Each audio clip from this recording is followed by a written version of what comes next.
अगर आपसे पूछा जाए कि संपूर्ण ब्रह्मांड कितना बड़ा हो सकता है, तो आप क्या जवाब देंगे?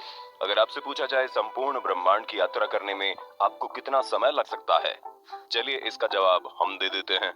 मान लीजिए अगर आप एक बंदूक की गोली की रफ्तार से इस संपूर्ण ब्रह्मांड की यात्रा करने निकलेंगे, तो अपने पूरे जीवन काल में संपूर्ण ब्रह्मांड के महज 0.0000001% हिस्से तक भी नहीं पहुंच पाएंगे, वो भी बंदूक की गोली की रफ्तार से। अब तो आप समझ गए होंगे कि ब्रह्मांड असीम है, अनंत है, जिसका छोर आज भी इंसानों के लिए एक रहस्य बना हुआ है।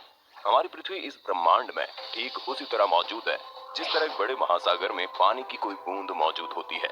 जी हाँ, महासागर में बस पानी की एक बूंद। आपने कभी न कभी गौर करके आसमान को जरूर देखा होगा। रात के समय में आसमान में अनगिनत तारे टिमटिमाते हुए दिखाई देते हैं। ब्रह्मांड में न जाने कितनी गैलेक्सीज मौजूद होंगी, और उन्हीं में से एक गैलेक्सी का नाम है आकाश गंगा। और इसी आकाश गंगा में किसी धूल के कण की तरह मौजूद है हमारी पृथ्वी, जिसमें हम रहते हैं। रात में हमें जो तारे दिखाई देते हैं, वो इस जगह के तारे होते हैं। बहुत विशाल है हमारी आकाश गंगा। दोस्तों, इस समय दुनिया में ऐसी कोई टेक्नोलॉजी मौजूद नहीं जो हमें पूरे ब्रह्मांड की यात्रा करा सके, लेकिन आज के इस वीडियो में हम आपको घर बैठे बैठे संपूर्ण ब्रह्मांड की यात्रा कराने वाले हैं। आप बिल्कुल रिलैक्स हो जाइए और दिल थाम के बैठिए, क्योंकि खतरों से भरा हुआ ये सफर अब शुरू होने वाला है। और अब हम अपनी पृथ्वी को छोड़कर जा रहे हैं, और ये देखिए, पृथ्वी से थोड़ी ही ऊंचाई पर जाने पर नीले और हरे कलर की एक परत दिखाई देने लगती है। और अब हम पहुंच चुके हैं इंटरनेशनल स्पेस स्टेशन पर। अंतरिक्ष में इंसानों द्वारा बनाई गई ये सबसे बड़ी चीज है। आपने कई हॉलीवुड फिल्मों में इसे जरूर देखा होगा। अंतरिक्ष में जब कभी भी किसी रॉकेट या उपग्रह को इमरजेंसी मदद की जरूरत पड़ती है, तो इंटरनेशनल स्पेस स्टेशन इसे फ्यूल और अन्य चीजें मुहैया करवाता है। आपको ये जानकर हैरानी होगी कि इंटरनेशनल स्पेस स्टेशन 27,580 किलोमीटर प्रति घंटे की रफ्तार से पृथ्वी के चक्कर काट रहा है, और ये पृथ्वी की सतह से लगभग 400 किलोमीटर ऊंचाई पर घूम रहा है। हम आपको बता दें, पूरे 24 घंटे में ये पृथ्वी के 16 चक्कर पूरे कर लेता है। इंटरनेशनल स्पेस स्टेशन से थोड़ा और ऊपर जाने पर हमें बहुत सारे सैटेलाइट का जाल दिखाई देता है। यहाँ इंसानों द्वारा बनाए गए हजारों सैटेलाइट पृथ्वी की परिक्रमा कर रहे हैं। आप भली भांति जानते हैं कि सैटेलाइट की मदद से ही हम लोग मोबाइल, टीवी, रेडियो आदि सुन पाते हैं। और अब हम पहुंचने वाले हैं चांद पर। हम आपको बता दें, चांद पर हमसे पहले भी 12 अंतरिक्ष यात्री पहुंच चुके हैं। चांद पर पहला कदम रखने वाले अंतरिक्ष यात्री नील आर्मस्ट्रांग को भला कौन नहीं जानता। उनका कदम आज भी इस चंद्रमा की सतह पर साफ साफ देखे जा सकते हैं। चूंकि चांद पर वायुमंडल नहीं है, इसलिए नील आर्मस्ट्रांग के कदम सदियों तक यूं ही इंसानों की दास्तां बयां करते रहेंगे। चंद्रमा से पृथ्वी की दूरी 4 लाख किलोमीटर है। और अब जरा चांद से पृथ्वी का नजारा भी देख लीजिए। वाह, क्या बात है। चंद्रमा की सतह को ध्यान से देखने पर यह किसी जंग का मैदान लगता है। न जाने कितने अरबों सालों से चंद्रमा धूमकेतु और क्षुद्र ग्रहों की मार को झेल रहा है।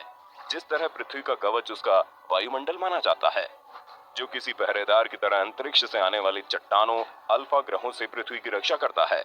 लेकिन चंद्रमा पर इस तरह का कोई भी वायुमंडल नहीं है जो उसकी रक्षा कर सके। और अब हम पहुंच चुके हैं हमारे सौर मंडल के सबसे चमकीले ग्रह वीनस यानी शुक्र ग्रह पर। वीनस को पृथ्वी की छोटी बहन भी कहा जाता है, और इसकी सबसे बड़ी वजह यह है कि वीनस भी पृथ्वी की तरह रॉकी प्लेनेट है, और इसका गुरुत्वाकर्षण भी लगभग पृथ्वी के बराबर है। लेकिन हम आपको बता दें, ये ग्रह किसी नरक से कम नहीं, क्योंकि इस ग्रह पर सल्फ्यूरिक अम्ल की वर्षा होती है। सल्फ्यूरिक अम्ल से तो आप भली भांति परिचित होंगे। अगर इसकी एक बूंद भी हमारी स्किन पर गिर जाए ना, तो हमारी स्किन जल जाती है। तो जरा सोचिए, सल्फ्यूरिक अम्ल की बारिश में क्या हाल होगा। वीनस ग्रह पर सूरज की रोशनी भारी मात्रा में आती है, लेकिन वापस नहीं जा पाती। इसलिए इस ग्रह का तापमान लगभग 470 डिग्री सेल्सियस होता है। और यही कारण है कि वीनस ग्रह पर सबसे ज्यादा ज्वालामुखी पाए जाते हैं। वीनस प्लेनेट से आगे अब हम बुध ग्रह पर पहुंच चुके हैं।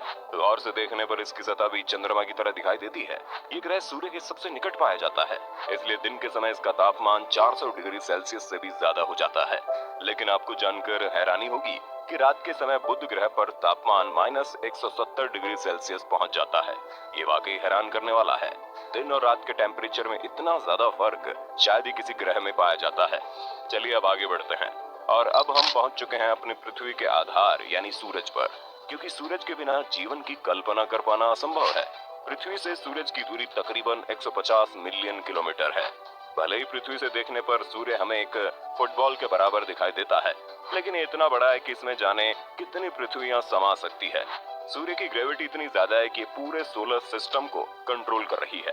सूरज के आसपास आज तक कोई नहीं पहुंच पाया, क्योंकि इसके अंदर इतनी गर्मी है कि ये कायनात की किसी भी चीज को महज कुछ ही माइक्रो सेकंड्स में पिघलाकर पानी कर सकता है। अपनी यात्रा को आगे बढ़ाते हुए हम पहुंच चुके हैं अब पृथ्वी के सबसे निकटतम ग्रह यानी मंगल ग्रह पर। मंगल ग्रह की मिट्टी लाल रंग की है, इसलिए इसे लाल ग्रह भी कहते हैं। पृथ्वी के बाद अगर किसी ग्रह पर जीवन की कल्पना की जा सकती है तो वो मंगल ग्रह ही है। वैज्ञानिकों का कहना है कि मंगल ग्रह हमारा पास्ट है और कहीं न कहीं निकटतम भविष्य में मंगल ग्रह पर जीवन की कल्पना की जा सकती है। कई वैज्ञानिकों का मानना है कि अतीत में मंगल ग्रह पर भी हमारी पृथ्वी की तरह समुद्र, नदियां और झील, झरने हुआ करते थे।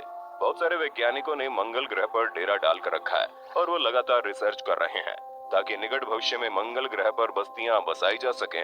मंगल ग्रह से जाने से पहले हमें ओलंपस पर्वत को जरूर देखना चाहिए। ओलंपस पर्वत ज्वालामुखी से बना हुआ एक प्राचीन और हमारे सोलर सिस्टम का सबसे ऊंचा पर्वत है। इसकी ऊंचाई 25 किलोमीटर से भी ज्यादा है, जो हमारी पृथ्वी के माउंट एवरेस्ट से करीब 3 गुना ज्यादा ऊंची है। जिस तरह पृथ्वी से आसमान के तारे दिखाई देते हैं, ठीक उसी तरह मंगल ग्रह से हमारी पृथ्वी तक एक छोटे बिंदु की तरह दिखाई देती है। और अब आप थोड़ा सावधान हो जाइए, क्योंकि अब हम मंगल और बृहस्पति के बीच पाए जाने वाले क्षुद्र ग्रहों के बीच पहुंच चुके हैं। और ये है हमारे सोलर सिस्टम का सबसे बड़ा ग्रह जुपिटर। और ये जुपिटर की सतह पर पाया जाने वाला धब्बा लाल कलर का, जो हमारी पृथ्वी से 3 गुना ज्यादा बड़ा है। और अब हम पहुंच चुके हैं सौरमंडल के सबसे खूबसूरत ग्रह शनि पर। इसके चारों ओर रिंग जैसी आकृति का ये वलय वाकई में देखने लायक है।